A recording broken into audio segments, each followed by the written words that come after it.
Hello and welcome to the last pre-concert video for Holland Symphony's 2023-24 season. We're very happy you're joining us to learn a little bit more about the music we're going to be performing on this concert. If you like music from the Romantic era, this certainly is the concert for you. Everything on this concert is romantic, both in terms of its musical style, and a lot of it is romantic in terms of its content. This, as you all know, this is music, much of which comes from opera. And of course, one of the best thematic subject matters for opera is romance and unrequited love, odd love triangles, and we'll have plenty of that at this concert as well. So we're going to start this concert with music by Wagner and Richard Strauss.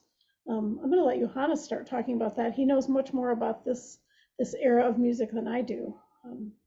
Johannes, maybe tell us All a right. bit about the programming for this concert and why you chose some of these pieces. Sure, absolutely. So it's always fun to work with singers. You know, we do our healthy share of concertos where we have a pianist or a violinist, and it's good to, every now and then to work with singers as well. And this isn't a program, a night at the opera, where we're just going to sing a bunch of arias, from Mozart to Wagner. But this is basically something where we are diving into the mature phase of opera and the Romantic era. So the first thing that audience members are going to notice right off the bat is that the stage is full of people. It's an extended string section to balance the full brass and also extended wind section. So it's quite large.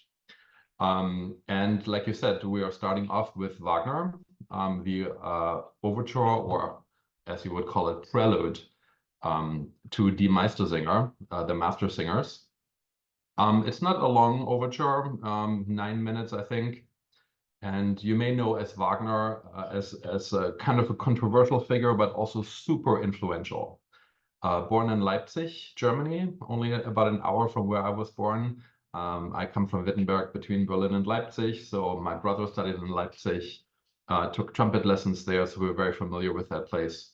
So he was born there and then received his education, started studying with local church organists, and then later went on to study more counterpoint at the University of Leipzig. And Wagner was a deep thinker. He not only thought about, composition, but sort of like the whole artistry of how it all works together. So he was really interested in philosophy, heavily influenced by Schopenhauer, also by Heine, poets by like Heine, and he developed this idea of a Gesamtkunstwerk, or a whole tonal artwork, which unifies, music, drama, poetry, visual elements into one single artistic expression. And this concept sort of became foundational for his later works. You may know his operas like The Flying Dutchman, Tannhäuser, Tristan, and Isolde. Meistersinger is a little bit lesser known, but the overture is really famous. So he, like I mentioned, he was very influential because of Gesamtkunstwerk, but also his orchestration and the incredible artistry with how he treated colors in the orchestra, and had a profound influence on Gustav Mahler and then also on Richard Strauss. So basically, you don't need to know too much about the story. But the historical context is like the Meistersinger of Nuremberg, talking about the guilds of craftsmen, right? So this is in the 16th century German, and there was this Germany, and there's this centered around this character of Hans Sachs, who was, a cobbler and a master singer, and basically it deals with themes of tradition, creativity, old versus new. So just a backdrop of cultural traditions in Germany. Another element that you should know about Wagner is the concept of leitmotif, leading motive.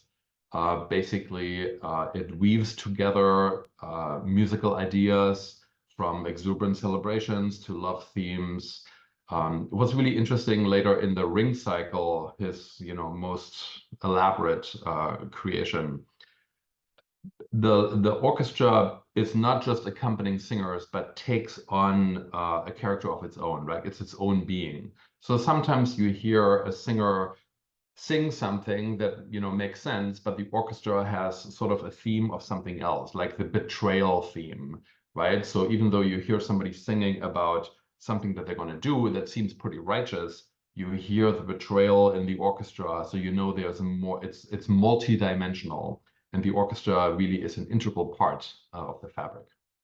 So yeah, you're gonna love this festive opening, lots of big colors, and very influential composer. So that's our first piece. Want me to go on and talk about the Strauss right away? Sure. I was just going to say, though, that another composer that maybe people know even better, who really picked up on that leitmotif idea, is John Williams, Right. particularly in Star Wars music. Lots of leitmotifs for different characters that keep appearing throughout the movies. Yeah. There kind of is a certain lineage, like when we talk about the influence of Wagner to Strauss, and then Strauss' late Austrian Romanticism. It's not very far to go to Marx, Schrecker, and Korngold, and then Korngold, of course, came to the United States. Basically, the film music that we know that Korngold started is late Romantic Austrian music, right? Mhm. And John Williams picked that up. So it's basically it comes out of this. Yeah, so Strauss' Four Last Songs, that is one of those uh, gargantuan pieces that I've waited to do a long time. So, for example, another piece is Tchaikovsky's Sixth Symphony or Brahms' Third Symphony. I've also waited in my tenure with Holland Symphony quite a bit before doing those pieces with the orchestra because they do require um, not only great playing, but also maturity of sound and handling. So this is one of those pillar pieces that I have a lot of respect for. And it's also one that I just love, right? So when you thought that Wagner was a big orchestra, just wait for a few more people to join us for the Four Last Songs. That basically calls for triple and quadruple winds. We have bass clarinet, we have contrabassoon, we have two piccolos on stage, harp, celesta. So it's the full gamut of orchestral color. So Richard Strauss, of course, also super influential composer of the late Romantic, early modern eras. He was born in Germany, even though he wrote a lot of pieces for the Vienna Opera, but born in Germany. His father was a renowned horn player in the Munich Court Orchestra, and he was also Franz Strauss was his name. He was also super influential on his son. And Richard Strauss wrote two very well-known horn concertos for his father. Um, but I guess Strauss very early on showed promise for music. He started composing very early chamber music, some lieder songs for piano and voice, and then orchestral pieces. And at the tender age of 21, he wrote his first orchestral work, the Symphony in D, and then a little bit later, his first large tone poem, which is Death and Transfiguration. I'm doing that with my university orchestra right now. At age 25, he wrote that. And it's very interesting that in the four last songs, in the very last song, when he talks about, death and transfiguration, when people leave, the earthly realm, he there's the last piece he wrote. He then quotes himself as a 25-year-old with musical material from Death and Transfiguration. So it's quite remarkable. Um, but he's known for tone poems such as Don Juan. That's a standard audition piece for all string players. They're all kind of scared of it, but it shows up at auditions. Till Eulenspiegel, also sprach Zarathustra. Um, tone poems that large orchestras do every year. His most prolific operas are probably Salome, Electra, and first and foremost, Der Rosenkavalier. And we'll get to that when we talk about the second half of the program. But yeah, so a little bit about those songs. It's basically a mastery of color, right? The way he treats the voice and the orchestra is just exquisite. Um, he also used very good poets, right? Hermann Hesse and Joseph von Eichendorff, some of German's best known and high quality poetry. And he sets these texts very expressively with evocative melodies, lush harmonies. What ties these songs together is basically, if I had to describe it in one sentence, I would say it's a meditation on life, death, and the transcendent power. In this case, transcendent power of music, right? So, like I mentioned, these were composed in 1948, and they represent Strauss's final completed work. Of course, at the time of the composition, Europe was still reeling from the devastation of World War II, and Strauss's health was failing. So he probably thought about, what's next for me? And then these four last songs sort of emerged as a transcendent artistic achievement, offering some solace and consolation in the face of human mortality, right? So he talks about the titles are Frühling, spring, sort of awakening, then September, as autumn, leaves are falling, and there's kind of a melancholic atmosphere. Then beim Schlafengehen, going to sleep, und im Abendrot, at sunset. So in each of those songs explores themes of nature, memory, and passage of time. Also, we're going to see this later in Rosenkavalier, passage of time, maturing, reflection. Those are all themes that Richard Strauss held dear and wrote about. So as you can imagine, with an orchestra this ginormous, what's hard for the orchestra and also for the conductor is to manage the forces, right? So he wrote it very well that there are, he didn't write for full orchestra all at once and then the singer singing on top of it, because that wouldn't balance. But there are still moments, even though he orchestrated this very smartly, there are still moments where I have to be careful in balancing the various forces. So it does require some careful maneuvering of timbres and how much sound comes at you. So in the performance, the soprano soloist plays a central role, delivering the poetry, and then the orchestra not only serves as an accompanist, but a true partner. And maybe Amanda can talk about this too, but there are violin solos where you're kind of a counterpart to the singer. So balance and blend is really important. Yeah, so it's a wonderful work that shows off the colors of the orchestra, but also skill. Strauss's music in general is hard to play. And of course, you need a great singer to do this. So we had a recent cancellation of our original singer. So we found somebody who stepped in, Marina Harris. She's somebody I know here from Long Beach. She studied at the conservatory where I teach now, and she's had a career. She sang with San Francisco Opera and also with LA Opera, has sung in young artist programs. And so it's the right voice to do this, right? You kind of need a more dramatic soprano that has some experience singing Wagner and some of the bigger voices. And you can find her biography online at hollandsymphony.org under the concert and can read up just a little bit more about her. Yeah, I'm looking forward to it. It's a lovely piece. I was not terribly familiar with these songs before getting ready for the concert, so looking forward to that. The second half of the concert will open with some very different music, also operatic. We're going to play a couple movements from Carmen. Definitely music that's very colorful, but maybe in a different way than the Wagner and the Strauss are colorful. It's a little more in your face. This is French music, percussion, the triangle, goes. The melodies are very thematic, represent characters. Um, so it's very colorful, but in a very different way. It's got a touch of a Spanish flavor. The opera was really quite successful, even though the subject matter was a little shocking.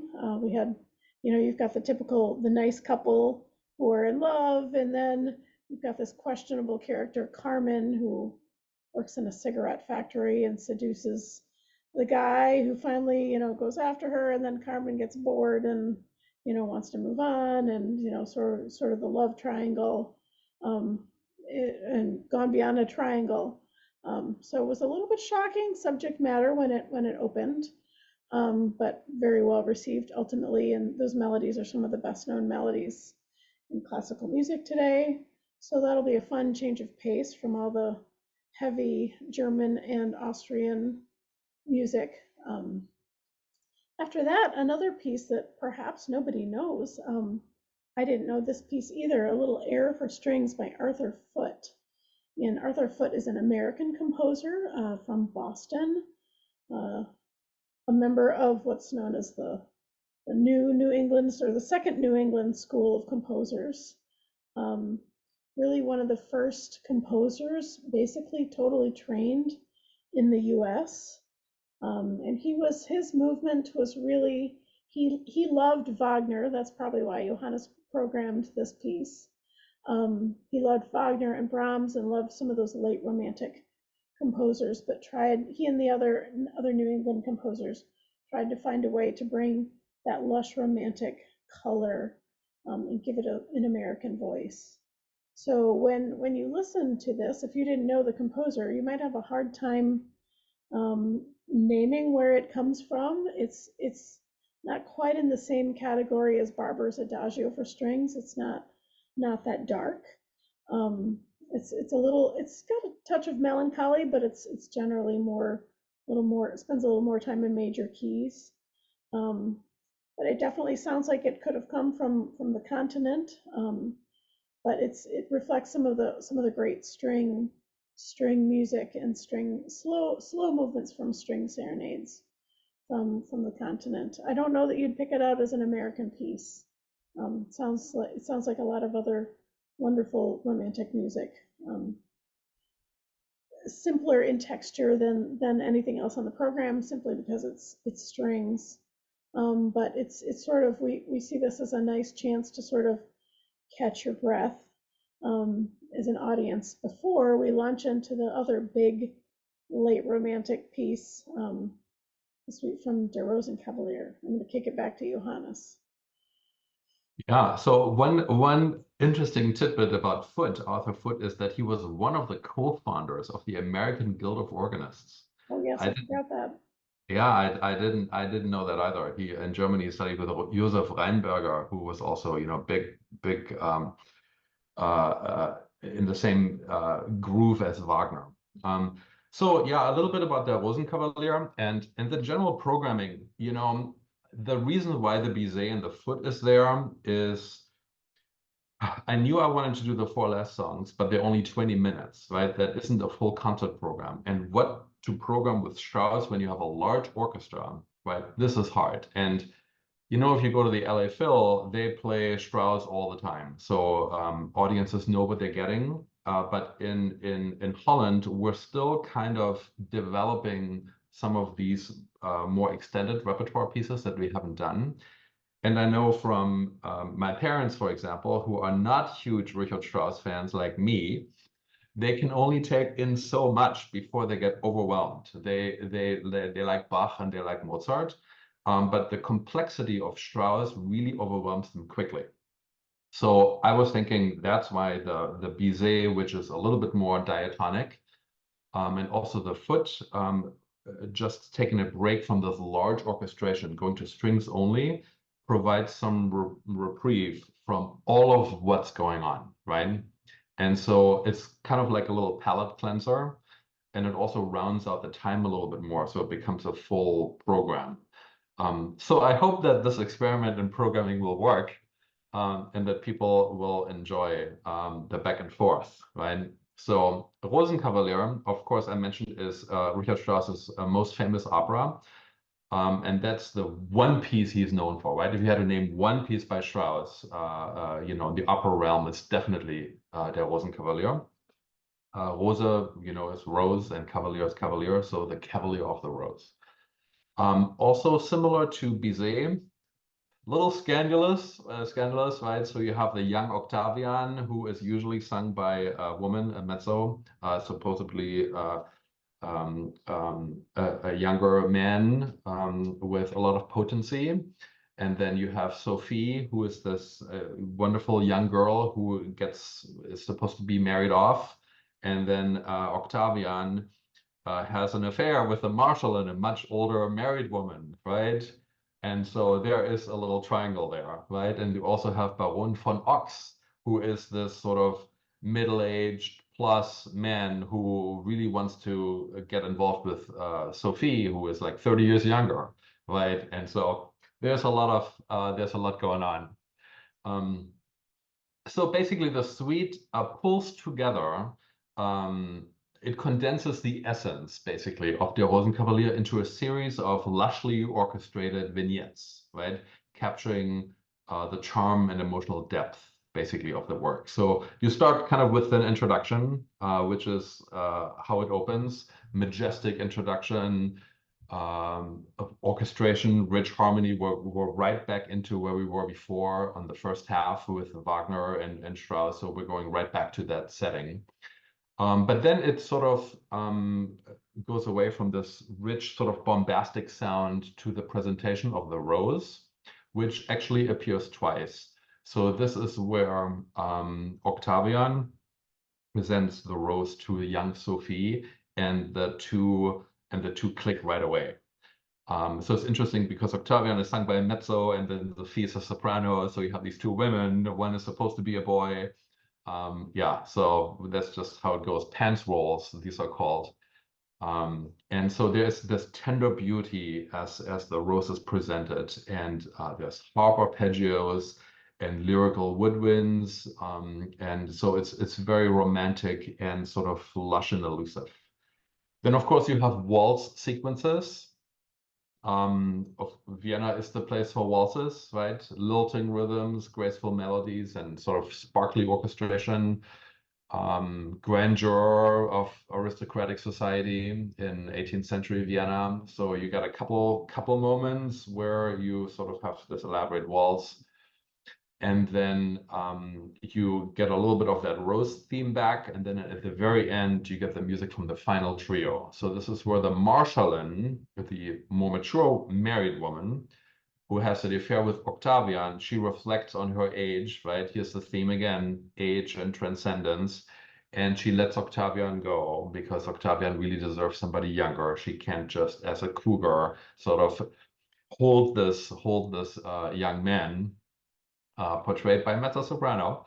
So that's kind of the idea of letting go, and then the two younger lovers sing. And so this final trio from Rosenkavalier is just some of the most beautiful music ever written. It's just it's amazing, and what ties this together with the four last songs, right, is the uh, uh, fleeting nature, right, of human happiness and of age, and that we all move on, and you can't hang on to it, right? So it's wonderful music, wonderful orchestrations, skillful handling of the orchestra. As a conductor, I just marvel at the score, right? And so then it's my job to do it justice and bring out all the colors. The orchestra has to listen intensely, um, balancing, getting the right schwung for the waltzes. So it's a wonderful piece, but it's a tour de force for the orchestra, right? It's hard for everybody. Is it It how is is it for the it is violins? indeed hard for everybody, and I'm in this piece I'm playing notes that are higher than I've performed in decades. So you're giving us a good challenge to take on. I know a lot of people are working really hard, and a lot of people are really excited about putting this music together for April 27. Yeah. And multiply that by 13, right? Because we've got 13 first violins. So not only does Amanda have to play really up high, everybody has to play really up high, and it all has to sound good together, right? So yeah, it's definitely trickier than your average Beethoven symphony. Yes, it's a good challenge to take on. So we are definitely looking forward to performing all of this music for everyone and looking forward to, I think by the time the 27th hits, hopefully you all will have received the brochure for next season. We're really excited about next season as well. We've got Hugh Lewis and Andrew Lee coming to play with us in the fall. American in Paris is on the list. La Mer is on the list. We've got Rachmaninoff's Second Symphony to close out the season, Mendelssohn's Scottish Symphony. A lot of really great music planned for next season. So hope you all are as excited as we are about what's to come next year. Is there anything in particular that you're looking forward to next year? Several pieces we haven't done before. I'm looking forward to Rachmaninoff's Second Symphony, probably most of all. So I did that a long time ago, and it's a lot of fun and just a huge, wonderfully romantic, colorful piece. Lots of feelings, lots of just really, it's Rachmaninoff. Those melodies that just get stuck in your head and are just wonderful. So looking forward to that. Well, we have 1 year to prepare for that. We have 1 year. Looking forward to that. Looking forward to Scottish Symphony. That's always fun. I'm biased, I know, but I do really like playing with Drew. So looking forward to having Andrew back with us, and it's going to be a lot of good music.